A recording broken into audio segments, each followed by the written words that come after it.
One of the things that I always do is advise people to make a note of where key inflection points in the market are, where data diverges and where moves then originate from those divergences.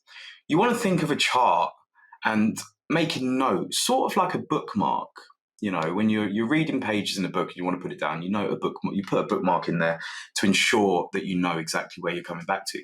And it's exactly the same when you're noting down on your chart. You need to say, okay, this is where I've noticed XYZ data diverge from this data. This is where I've noticed this context change a little bit.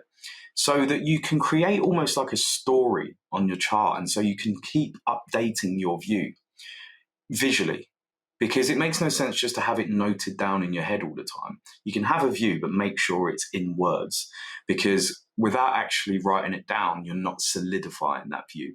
Without putting it down like a story on your chart, you're not able to refer back nice and quickly and react when you need to. So always think of a chart almost like a bookmark of your view.